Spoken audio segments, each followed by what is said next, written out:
Ito ang Radio Lesson Podcast Teaching Program ng Podcast Radio Broadcast Ministries na naglalay makapagbigay sa iyo ng mga aral mula sa mga istorya na mula sa Biblia. Ito ang Live Lesson Insights. Okay, so I would like to read you this, itong Psalms chapter 1 verses 1 up to 6. Ito yung pinag-uusapan dito is yung about sa totoong kasiyahan. Sa totoong kasiyahan. Now, before I begin, let me explain you this. Let me discuss you this. Tatanungin kita, mahahanap po ba dito sa mundong to yung totoo kasiyahan na hinahanap mo talaga? Ang sagot dyan, no. Ito yan. Kung iniisip mo, matatagpuan mo yung happiness sa family mo, yes, meron namang happiness. Pero, hindi yun buong buo. Okay, so wait lang ha. Ito pa. Kung sa tingin mo, sa friends mo mahanap, okay, it's either two. Okay? Happiness na may bad influence or happiness na may good influence. Okay? Mahanap po yan sa friends mo. We have two types of friends. Merong dalawang uri ng mga kaibigan. Ito yung bad influence and good influence. So you should depart away from the bad influence. Dapat sumasama ka sa mga may good influence sa'yo. Yung mga nakakapagpalago sa'yo, di ba? Hindi lamang sa physical mo, kundi may spiritual din dapat.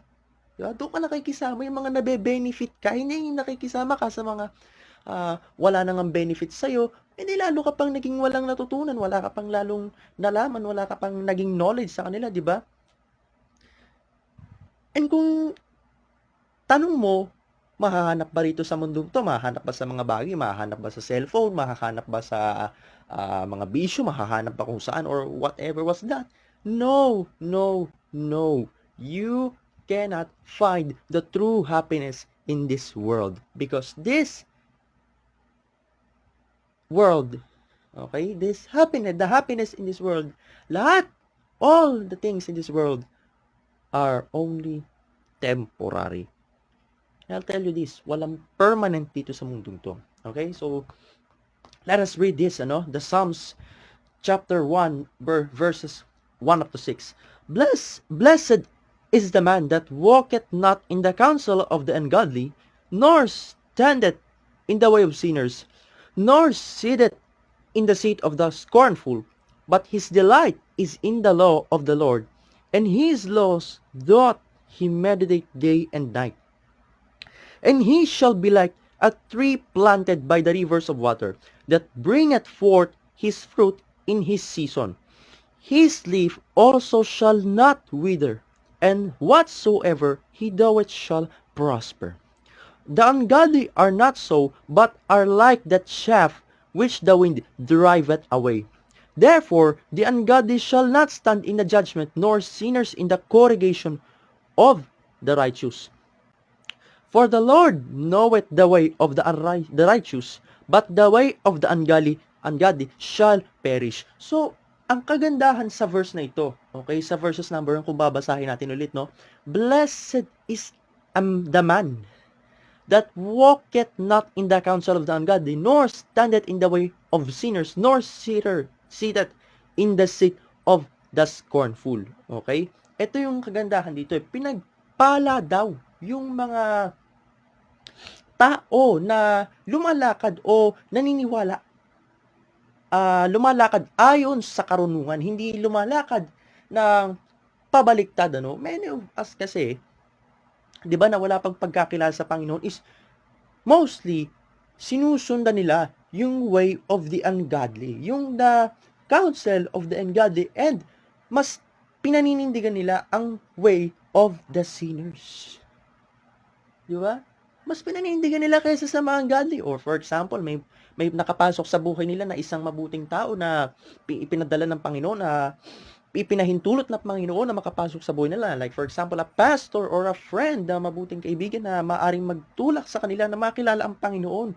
Anong ginawa? Imbes na tanggapin yun na imbis na magpasalamat po siya, oh, thank God, pinahintulutan mo po itong tao na to na makapasok sa aking buhay, Panginoon, upang makilala ka pa ng gusto at maintindihan pa ang inyong mga salita. Imbis na gano'n ang sinabi, imbis na magpasalamat na lang sa Panginoon, imbis na magpasalamat sa taong yun, ni-reject pa. Diba? Ganun lang, ganun ang taong lumalakad sa way of the ungodly. Ni-reject pa. Diba? Mas pinahalagahan pa niya yung mga kaibigan niya na bad influence lang ang dala sa kanya, na pwedeng kapahamakan ang kahantungan niya. Ito yun eh. Blessed is the man that walketh not in the counsel of ungodly. Mapinagpala ang mga taong hindi sumusunod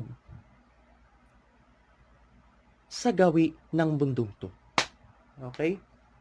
And ito pa, sa verses 2, but his delight is in the law of the Lord, and his law doth he meditate day and night.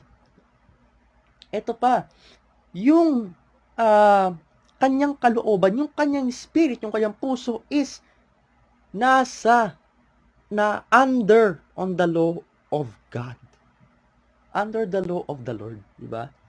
You see, kapag wala ka pa sa Panginoon, wala ka pang pagkakilala sa Panginoon, di ba ang ating buhay ay magulo, napaka-miserable, di ba? Napaka-raming problema. I mean, pares pa rin naman ang problema na pinagdadaanan natin kahit nakatanggap ka na sa Panginoon, kahit whatever nakatanggap ka or hindi, may pinagdadaanan pa rin problema ang dalawang yan. Huwag niyo pong isipin na walang din pinagdadaanan kami. Meron din kami mga pinagdadaanan problema, ano? Pero mas madali mo ito mapagtatagumpay, mas madali mo ito ma-overcome, mas madali mo itong pagtatagumpay niya. Like what I said, ang mga problemang ito, kapag sinusundan mo, di ba? Kapag delight mo ang law ng ating Panginoon. Di ba, napakaganda? Kapag nasa iyo ang Panginoon, parang free ka sa problema, parang hindi ka napapagod na i-resolve lahat ng problema because you are guided by God. You see, ano may minimeditate na law dito? Yung salita ng Diyos, yung Bible ang ating minimeditate. Okay, yun yung minimeditate natin, yung Word of God. Hindi tayo nagme-meditate ng kung ano-ano lamang dyan. Hindi lamang natin ito minimeditate, kundi natututo din tayo. Okay? And ito yung example dito, may binigay na example sa verses 3. And he shall be like, okay, and he shall be like a tree planted by the rivers of water, that bringeth forth his fruit in his season. His leaf also shall not wither, and whatsoever he doeth shall prosper. Okay, so inhaling tulad dito, yung man na yun, okay, na sa isang puno, ano? So, saan nakalocate yung puno na yun? So, yung puno na yun is nakalagay do sa river, ano? So, yung river nga, daluyan niya ng mga tubig, ano? So, kapag nandun yung tree, prosper siya, nourish yung puno na yun, di ba? Ano yung nagno-nourish sa kanya? Yung Word of God. Okay? So, yun yung tao, yun yung nire-represent ng tao, yung tree na yun, na nakalagay siya doon sa river, di ba? Below the river. So, yung dumadaloy na tubig sa kanyang ugat, sa kanyang system, doon sa puno mismo, is yung law of God, the Word of God. So, na-fulfill siya, di ba? So, yung mga nagiging bunga is mabubuting gawa. Di ba? Napakagagandang gawa. Ito yung season sa sinasabi dito. Mga magagandang decisions, plans sa buhay. Hindi siya pumapalpak, di ba? May pumapalpak siya, pero hindi yung mga palpak na yun is nagsisilbing aral upang maitama niya yung mga pagkakamali niya and bumangon muli sa pamamagitan ng paggabay ng Panginoon. Okay? And his leaf also shall not wither. Di ba? Hindi madaling matanggal yung mga leaf. So, yung leaf na yun is yung karunungan, yung knowledge na mula sa ating Panginoon. Di ba? Napakaganda nga pagre-represent dito ng taong may pananampalataya sa ating Panginoon. Yung taong sumusunod sa kautusan ng Panginoon. Napakagandang pagre-represent napakagandang example ng puno na ito na naka-locate doon sa river. Saan maagos yung tubig, and yung tubig na yun is nagre-represent ng salita ng Diyos, yung law of God. Okay, and yung tree is nagre-represent ng tao. So, habang dumadalo yun, di ba, nag-grow yung tree, nag-grow din siya spiritually. Okay, nag-grow siya spiritually sa pamamagitan ng pag-meditate ng Word of God every day. And dito na nga sa verse 3, but his delight is in the law of the Lord, and in his law doth he meditate day and night. Sa pag-meditate niya nun, lumalago siya, nanonori siya, unti-unti siyang lumalago sa kanyang spiritual life. Okay, hindi lamang siya lumalago spiritual, hindi lamang siya lumalago physical, kundi spiritual din. Okay? Ganun po ang pagkakaiba ng taong sumusunod sa law of God at ang taong hindi sumusunod sa law of God. Ito yung sa hindi sumusunod sa law of God. Sa verses 4 sinasabi, the ungodly are not so, but are like that shaft which the wind driveth away. So, mabilis ng tangayin yung shaft na yun, di ba? Napakaano lang nun, di ba? So, inihaling tulad yung mga ungodly na yon dito sa isang shaft. So, kapag daw yun ay nagkaroon ng hangin, napakabilis lang tangayin bigla. Napakabilis lang mawasak, di ba? Ganun po yung nun. Ganun po yung pagre-represent sa mga ungodly people. So, siguro naman, familiar kayo sa shaft, talagang napakabilis nga talaga tangayin niya. Napakabilis tangayin ng kanilang mga karunungan because yung pinapasok nila sa kanilang sa kanilang kaisipan is puro ungodly, puro sige, tara, magpasok lang tayo kasalanan sa ating katawan, magpasok lang tayo, hindi gumawa lang tayo, hindi magaganda, huwag natin intindihan yung word of God na yan. Di ba? Binabaliwala lang nila. Okay? Binabaliwala lang nila, pero hindi nila alam the word of God, the law of God pwedeng yun, okay? Yun yung makakapagpalago sa kanila. Yun yung nakakapagpapago sa kanila. Okay? Therefore, the ungodly, in the verses 5, shall not stand in the judgment, nor sinners in the congregation of the righteous. And sinasabi rito sa verse 6, sa last verse, for the Lord knoweth the way of the righteous, but the way of the ungodly shall perish. Diba?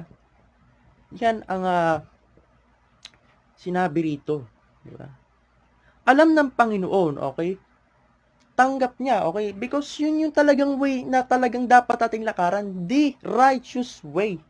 Okay? The godly way. Yung mapapalago talaga tayo. Okay? So, dapat we should submit ourselves to the Lord. Okay? We should submit ourselves to the Lord and walk in the righteous way. Walk in the godly way. Stop walking in the ungodly way. Wala yang maidudulot sa'yo. Hindi ka naman napapalago niyan. Diba? You see, kapag pinili mo ang righteous way, ang godly way, sinunod mo ang kautusan ng Panginoon, may hahalin tulad ka rito sa verses 3. And he shall be like a tree planted by the rivers of water, that bringeth forth his fruit in season. His leaf also shall not wither, and whatsoever he doeth shall prosper. Diba? Nafu-fulfill ka ng karunungan, nafu-fulfill ka, nabe-bless ka sa pamamagitan ng law of God, sa pamamagitan ng salita ng Diyos, sa pamamagitan ng pag-meditate nun, day and night. So, stop walking in the ungodly way. Start walking in the righteous way. Because yan ang magpapalago sa atin. Hindi tayo palalaguin ng mga kung sino man nandyan. Only God. Okay? Only God lang ang magpapalago sa atin. Magbabago ng ating buhay. Okay? So, diyan natin nahahanap ang tunay na kaligayahan. Hindi sa friends, hindi sa family, hindi sa mundong ito. We can only find our true happiness through Him, to our God. Okay?